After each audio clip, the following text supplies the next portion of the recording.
Jadi untuk racun-racun nuklir itu bisa di-immobilize, bisa dipakai sebagai saringan air. Itu mahal sekali, satu keping begini 2 juta. Nah, zeolit buatan itu dibuat dari geopolimer, bisa. Nah, kebalikannya dia tanya gimana caranya untuk membuat dia tidak menjadi padat, nggak berat. Jadi dia bisa ditaruh jadi gigi buatan. Nah, tapi dengan menggunakan geopolimer itu nggak runtuh-runtuh. Untuk beton yang tulangannya polos, kuat lekatnya sama dengan beton biasa tapi ulir. Setting time-nya bisa sekitar 12 jam. Dari silika 52,4% itu yang reaktif cuma 33. Nggak bisa dilarutkan dengan menggunakan alkali tinggi. Saya ulangi sekilas ya. Ini masih ingat? Jadi agregatnya kita pisahkan dulu. Kita ingin membuat mix design berdasarkan ini. Bukan berarti ini tidak memberikan pengaruh kepada mix design, bukan berarti itu. Tetapi tidak mengandung semen sama sekali, maka kalau kita lihat di dalam mix design untuk beton konvensional, baik menggunakan ACI atau menggunakan ASTM, menggunakan metode DU, maka faktor yang paling penting di dalam desain itu adalah water to cement ratio, ya, kalau di dalam desain. Nah, baru terus kemudian selam yang mau ditarget seperti apa dan agregatnya seperti apa. Nah, dalam hal ini begitu juga untuk beton geopolimer, maka perbandingan antara fly ash dengan alkali dan juga komposisi apakah dia menggunakan water glass yang banyak atau water glass yang sedikit itu sangat berpengaruh pada mix desainnya, pada kuat tekan akhirnya. Kita lihat di sini.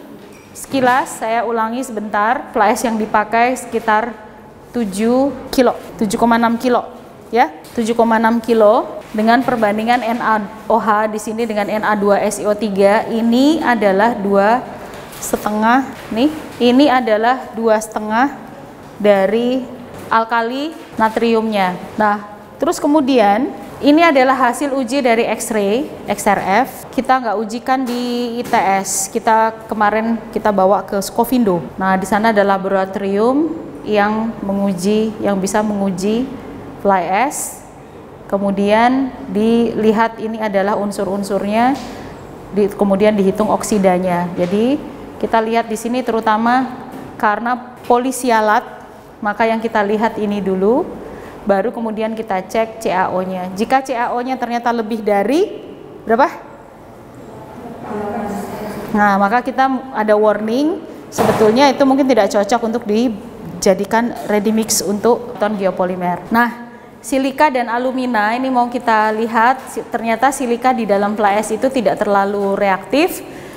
Dibuktikan bahwa kereaktifannya itu hanya sekitar, kita lihat di sini, 64%. Kereaktifan 64% itu menyebabkan 48,47 data dari X-ray itu tidak bisa kita pakai semua karena hanya 64% saja yang aktif, kita mengambil 31%. 31% itu menyebabkan berapa banyak? Nah, ini kan hampir sepertiga ya, 31% sepertiganya dari 7,6 kilo. Jadi sekitar 2,4 kilo. 2,4 kilo. Nah, ini massa molekul relatifnya total SiO2 adalah 60 gram per mol. Kita mendapatkan hampir 40 mol SiO2. Nah, kemudian Al2O3 saya nggak bisa mengukur berapa reaktivitasnya, jadi saya menganggap semuanya adalah 100%. Jadi dari hasil X-ray diketahui 26,1%. Nah, ini kalau dilihat berapa 26,05% itu dikalikan dengan 7,6 kilo, berarti total aluminium yang ada di dalam fly ash itu adalah 2 kg. Ya, 2 kg bisa dipakai untuk nempa ini enggak, bikin diekstrak, ambil aluminiumnya terus bikin panci kali ya. Aluminium kan. Oke, terus kemudian Al2O3 seperti tadi caranya. Al2O3 ini kita lihat saya lupa bawa ya, saya punya tabel periodik itu, saya punya lengkap, mulai dari unsur biasa sampai yang radioaktif, dan di dalamnya itu ada cuilannya, unsurnya, jadi asik ya lihat emas, lihat platinum, di dalamnya tuh ada, punya saya, dah. Jadi saya kalau lupa gitu saya lihat gitu. Oh iya. Jadi kan cepet ngapalin ya, karena kapur sebelah sini ya kan, ada gambar kapurnya. Kalau emas lihat yang berbinar gitu kan ya. Terus Fe ada besi di situ ya. Saya lupa kenapa nggak bawa. Jadi kalian bisa lihat ya. Tapi yang radioaktif tidak dimasukkan di situ karena mungkin kalau dia pecah atau apa kan bisa berbahaya ya.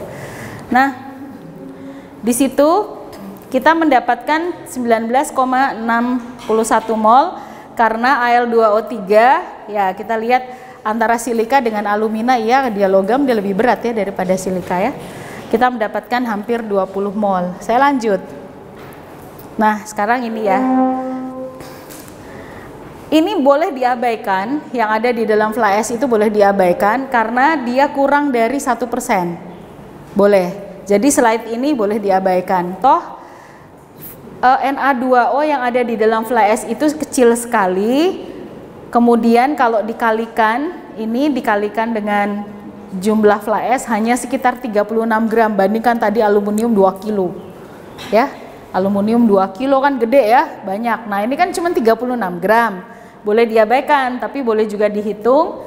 Yang di sini kalau dihitung 0,58 mol. Kenapa? Karena Na2O itu dia memberikan sedikit kontribusi kepada sifat alkalinitas yang ada di dalam larutan. Ya. Oke. Ini mau jadi pedoman teknis loh, ini mau jadi peraturan loh. Kemudian kita lihat NaOH yang dipakai itu kan 8 molar. 8 molar, NaOH itu beratnya 40 gram per mol. Ya. Jadi untuk mendapatkan larutan 8 molar dikalikan 40 dikalikan 8, kita dapat 320. Ya. Terus kemudian H2O air yang dibutuhkan adalah ini. Dapat dari mana? Jadi gini ceritanya. Nah, oke. Nah, ini kita punya wadah. Ada tanda di situ 1 liter. Terus kemudian ini 320 gram dimasukkan. Terus kemudian di sini ada timbangannya. Nah, itu 320. Ya, ini bacanya 320. Ya kan? Nah, terus kemudian masukkan air suling. Masukkan ke sini. Terus. Ini kan di reset. Dimasukkan sampai 1 liter. Berapakah? 976. Nah, dalam 1 liter NaOH berat yang ada adalah 320 ditambah 976. Ini dari H2O, ini dari NaOH.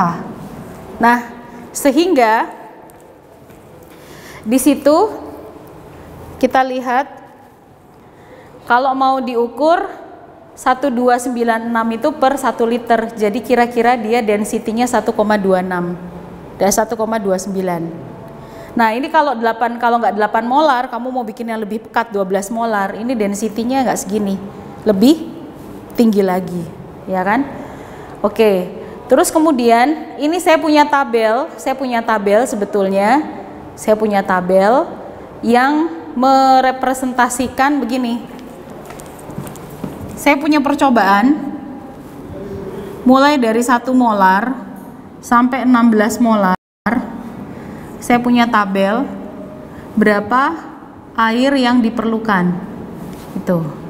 Jadi untuk 1 molar ini air yang diperlukan banyak ya. 1 liter. Nanti kalau sudah 16 molar, 1 liter itu sedikit sekali, tapi ininya banyak. Ya. Jadi gitu. Ada tabelnya saya. Nah, kalau ini dari percobaan ya, ini dari percobaan. Terus kemudian NaOH itu terdiri dari air. Sebetulnya ini tuh masih ada airnya. Ini nih masih mengandung sedikit air dan atomnya ini. Molekulnya Na2O. Diekstrak lagi supaya betul-betul kita ambil airnya saja. Begini. Dari sini, dari 1296, berapa persenkah NaOH, jadi ini dibagi ini berapa persen gitu ya. Terus ini dibagi ini berapa persen. Total adalah 100%. Ya kan? Nah, sekarang berapa NaOH yang diperlukan dalam campuran itu? Kita bisa mengambilnya gini. Cek ya. Cek. NaOH terdiri dari ini.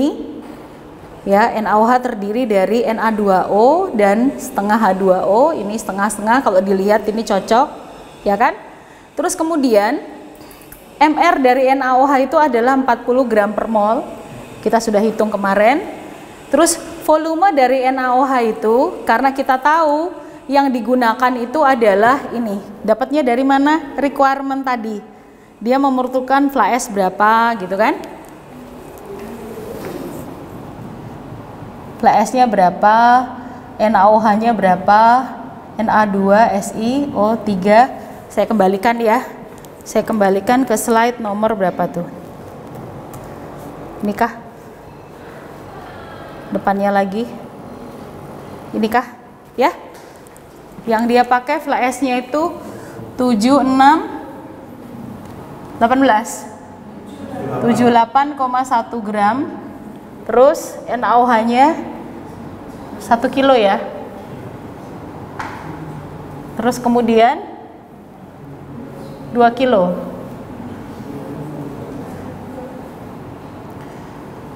Nah, gitu ya. Ada SP, super plasticizer dia pakai, tapi ini nanti pengaruhnya ke air. Ini tidak dianggap tidak bereaksi kimia dengan yang lain-lain di atas. Oke, sampai sini oke ya.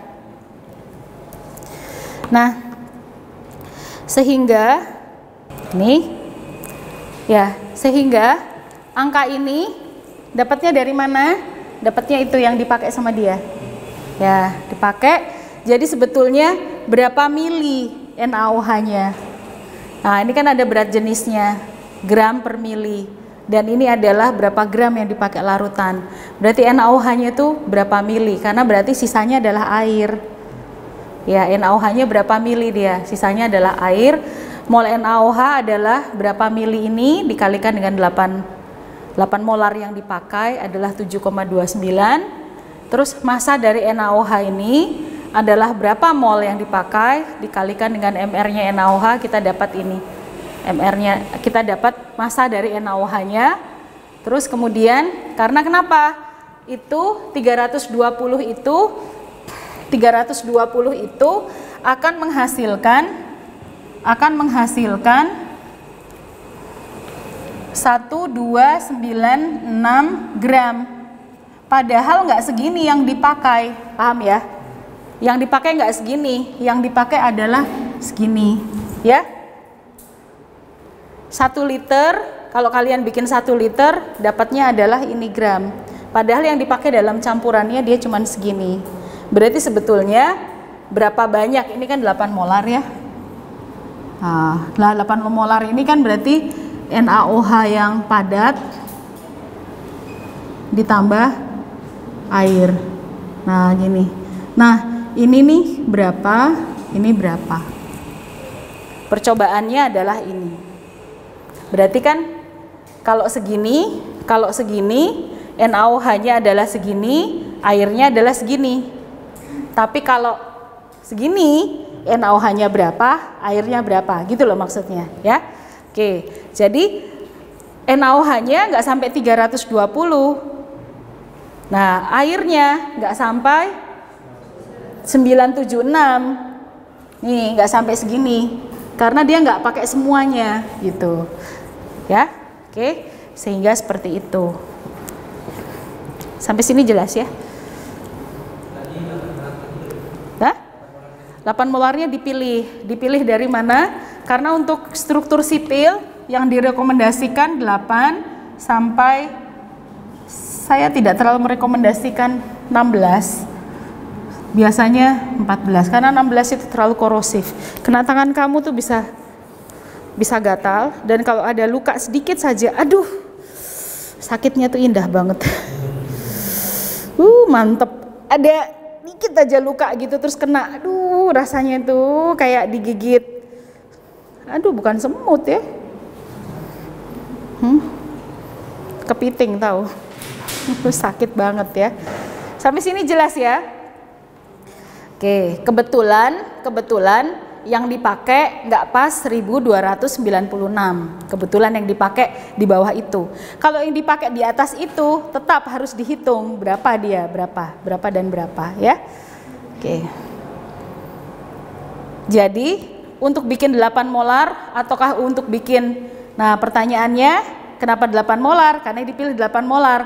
Tapi kalau yang dipilih ada 10 molar, kayak kita mau bikin breakwater, itu tidak disarankan 8 molar. Di atas 10, 12, 13, 14 ya.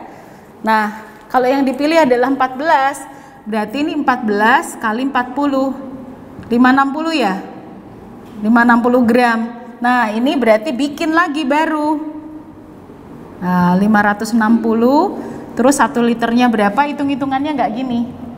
Hitung-hitungannya lain lagi. Makanya saya punya tabel ini. Ya, nah kita lanjut. Kita tanya pada waktu kita beli bahan kimia itu. Puritiesnya berapa? Apa kemurnian dari NaOH-nya itu berapa persen?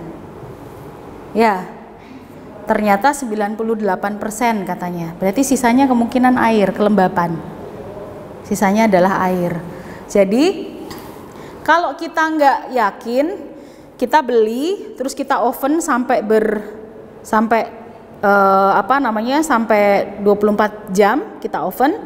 Kemudian air yang terbuang berapa? Jadi kita tahu sebetulnya airnya berapa. Karena NaOH itu terdiri dari Na2O ditambah H2O. Tuh. Ya. Nah, didapatkan bahwa ada faktor kelembaban sekitar 2% dari masanya. Nah, entah dari laboratorium atau entah dari kita tanya ke toko bahan kimianya. Oke. Nah, dari situ terus kemudian kita bisa menghitung, nah pelan-pelan ya. Ini kan Na2O bukan NaOH lagi ya. Na2O-nya 98%. Ini tadi paham ya dari NaOH-nya yang dipakai tadi. Terus kemudian kita dapatnya begini. Berarti sisanya adalah 5,83 gram. Ini untuk yang kecil mungkin tidak terlalu pengaruh, tapi untuk suatu mix design yang untuk percobaan atau praktikum yang besar itu akan jadi pengaruh. Nah, kemudian mau dihitung molnya, silahkan. Ini berapa gram dibagi dengan MR-nya Na2O. Bukan 40 lagi, bukan NaOH, tapi Na2O. Ya. Terus kemudian dibagi dengan masing-masing dibagi dengan nih H2O. Nah, ini dapat berapa mol, itu dapat berapa mol. Meskipun kecil nggak apa-apa, di-keep dulu, disimpan. Nah, ini juga kecil, nggak apa-apa, kita keep dulu. Kalau pakai NaOH yang 14 molar tuh molnya lebih tinggi lagi, lebih pekat lagi kalau kita pakai yang 14 molar. Sampai sini ada pertanyaan. Oke ya. Nah, sekarang H2O-nya dapat dari mana? H2O-nya dapat yang tadi ini tadi H2O-nya kan ada berapa ya? Terus sama H2O yang ada di dalam NaOH-nya sendiri diekstrak, diambil, kita mendapatkan sekian gram. Ya, jadi H2O-nya didapat dari yang tadi, yang 118 ini, air, sama NaOH-nya sendiri masih ada 2% kan? Diekstrak keluar, kita mendapatkan itu, berarti dia hampir 50 mol total H2O-nya. Ya, kalau tadi apa? SI-nya tadi kan 40 molan ya, hampir segitu ya. Oke, kita keep lagi, kita keep H2O-nya, kita keep. Jadi di sini saya catat aja ya. H2O total adalah, belum total, H2O ini dari, H2O dari NaOH. NaOH saja. Itu kita dapatkan 49,43 mol. Nah, ini nanti ada H2O, masih ada lagi dari mana? Dari jelinya, Na2SiO3. Ini di-keep dulu. Ini dia jelinya. Bentuknya kayak gini, namanya saja water glass. Jadi bentuknya kayak gini, ya. terdiri komposisinya ini kita tanya, ini ada dua, grade 58 sama grade 52. Grade 58 ini lebih kental, lebih banyak ininya, lebih banyak SiO2-nya. Tapi yang grade 52 ini lebih banyak H2O-nya. Nah, untuk yang dikerjakan di lapangan, biasanya yang direkomendasikan maksimum adalah grade 52. Ada tulisannya Jonathan, ini yang mengerjakan Jonathan, dia mengerjakan breakwater untuk ditaruh di Suramadu, ya, di daerah Kenjeran. Nah, ini yang dikerjakan oleh Ziyad, ini grade 58, ini kental sekali dan agak sulit untuk diaduk. Kalau diaduknya terlalu kencang, terlalu kuat, maka dia menjadi panas. Kalau dia menjadi panas, fly ash-nya kebetulan kapurnya agak-agak tinggi-tinggi sedikit, langsung setting di tempat. Karena terjadi nggak usah panas saja, antara alkali dengan fly ash akan menimbulkan eksotermik. Apalagi alkalinya sudah panas. Tuh. Jadi panas ketemu panas langsung setting di tempat. Nah, kita lihat di sini untuk yang grade 58, yang grade 58 ini biasanya kalau di toko kita bilangnya BE58. Saya nggak tahu kepanjangan dari BE, mohon maaf saya nggak ngerti. Jadi saya cuma bilang BE58. Maka di sini komposisinya seperti ini, airnya cuma 45%, kalau yang ini airnya 55%. Dia lebih encer. Oke. Kita lihat ya. Jikalau yang dipakai adalah grade 58, maka kita lihat sebentar, saya catat di depan biar nggak lupa. Kalau grade 58 kita punya Na2O baru tambahan lagi ya. Sebelumnya kita punya Na2O dari NaOH 18.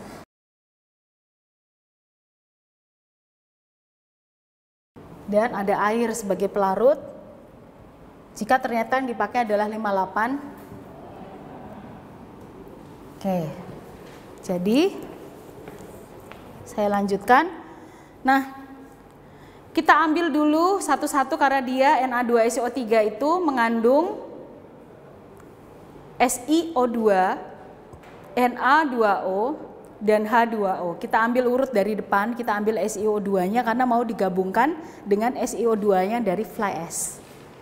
Ya. Jadi SiO2 itu kita lihat di sini sekian beratnya. Dan masanya yang dipakai adalah ini. Nah ini, karena dia mengandung sekian persen, dan ini materialnya itu adalah bentuknya soluble, gampang terlarut. Jadi kita nggak perlu khawatir ini nih nggak segini SiO2-nya. Kita harus yakin bahwa SiO2-nya sekian. Jadi ini SiO2-nya kita tinggal masukkan ke sini, kita kalikan berapa material ini yang mau kita aduk dengan fly ash, berapa SiO2 yang terkandung di dalamnya, dan kita mendapatkan ini. Kita keep SiO2, ini nanti yang kita gabungkan dengan SiO2-nya fly ash. Kemudian perhatikan ya baik-baik karena ini material masa depan. Ya. Jadi kamu hanya bisa tanya ke orang kimia, tapi kalau orang kimia itu dia nggak ngerti geopolimer, dia nggak akan bisa terangkan ke kamu. Gitu. Jadi ini saya belajarnya dari buku, dari orang kimia, dari orang fisika, ya. Kemudian saya buat dalam bentuk alur yang gampang dipahami. Ini yang dikerjakan oleh Ziyad ini, ya. Oke, kita lihat. Sekarang Na2O-nya kita ambil. Kenapa? Karena Na2O-nya itu mau digabungkan dengan Na2O yang dari NaOH. Oke, kita lihat di sini. Tinggal dikalikan aja. Kan katanya 18,5 tuh, 18,5 dia, ya 18,5 dikalikan berapa berat yang dipakai, kita dapat sekian, maka ini dia molnya, Na2O saja, ya, oke. Kemudian air, karena dia masih mengandung air, 45% airnya, 45% itu dikalikan dengan berapa beratnya, kita dapat sekian mol. Jadi ada air dari Na2SiO3, gini ya. kita punya air juga yang kita ekstrak, hasilnya adalah 73,99 mol. Nah, ini nanti adalah total H2O. Sehingga kalau di dalam semen kita mengetahui water to semen, kalau di dalam geopolimer water to solid. Waternya ini, solidnya tadi semua yang nggak pakai air itu. Mau SI yang dari Na2SiO3-nya kan mengandung ini. Berarti ini solid. Ini solid, ini solid. Terus ditambah fly ash. Ditambah fly ash, terus ditambah dengan Na2O dari NaOH-nya.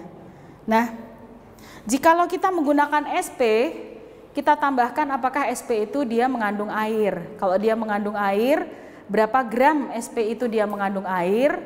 Kalau dia mengandung air sekian gram kita ketahui, maka kita masukkan lagi jadi adisional di situ H2O. Jika pakai SP, kalau nggak pakai SP berarti H2O-nya ya itu saja, ya. Oke, jadi ini berapa gram? Bisa saja ini berapa gram kamu timbang, terus kemudian kamu keluarkan airnya, dimasukkan di oven sampai dia hilang. Airnya tinggal sedikit yang menguap itu berapa, itu adalah H2O-nya yang dikandung. Kalau mau menggunakan proses yang mudah, yang sederhana. Kalau enggak ya tanya ke suppliernya, saya pakai SP ini, H2O-nya kandungannya berapa gitu. Kalau dia bisa jawab silahkan, kalau enggak ya terpaksa kita oven sampai kering ya. Oke. Tapi kalau males ya sudah masukin aja apa adanya kayak gini kan. Berapa sih airnya Bu? Aduh udah masukin aja lah 153 cair ini, dianggap semuanya air ya. 153 gram ini ya. Kita anggap ini adisional air. Jadi ini tinggal dibagi dengan MR-nya 18. Kita lanjut. Nah, sudah dihitung semua, SI itu total ini dari fly ash yang hampir 40 mol tadi, dan kemudian ini dari soluble silikanya dari Na2SiO3 kita dapat sekian mol. Kemudian Al nggak dari mana-mana, Al itu dari fly ash saja. Maka kita bagi ini dibagi ini adalah 2,95. Berdasarkan riset yang sudah dilakukan untuk fly ash Indonesia, SiO2 berbanding Al2O3 itu setara dengan 2 kalinya Si banding Al ya. Nah, Si banding Al itu yang terbaik adalah sekitar 1,3 sampai 1,8 sebetulnya, ini yang the best. Artinya SiO2 berbanding Al2O3 ini sekitar 2,6 sampai berapa? 3,6.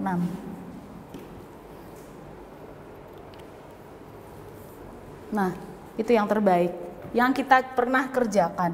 Tapi ini kalau meleset-meleset masih bisa diterima. Ini struktural nih, bisa di atas 40 megapascal. Nah, jadi bisa diperpanjang range-nya menjadi sekitar 1 sampai 2,5. Ini kalau mau range-nya mau agak dikesinikan dan agak dikesinikan masih bisa. Ini bisa berubah seperti ini sehingga SiO2 berbanding Al2O3 range-nya bisa lebih diperlebar sekitar 2 sampai 5 gitu ya.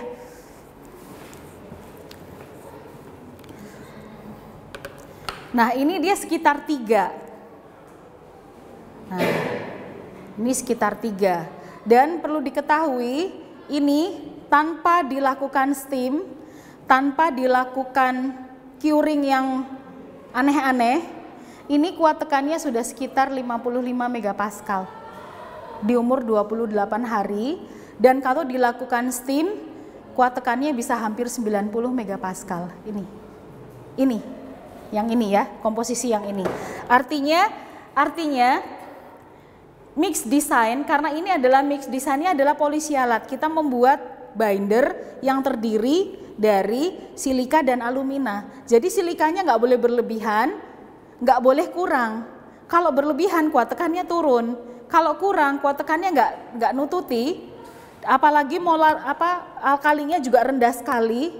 bukan menjadi geopolimer, dia menjadi zeolite. Itu jadi porus, banyak pori-porinya. Nah, begitu saya tunjukkan gini, yang punya PLTU, punya gua merah gitu. Karena F itu yang disukai. Fly Ash Indonesia itu ada juga dan banyak yang dia itu kelas F tapi CaO-nya tinggi. Ternyata dari yang warna merah saja yang kita pilih, dari yang warna merah saja, itu ternyata nggak semuanya kekuatan tekannya bagus. Kalau di semen itu water semen rasio aja gampang sudah. Mau nggak mau harus ngerti SIAL-nya, caranya ngitung kayak tadi. Fly ash-nya itu mengandung AL yang sedikit, berarti SI-nya jadi berlebih. Percuma.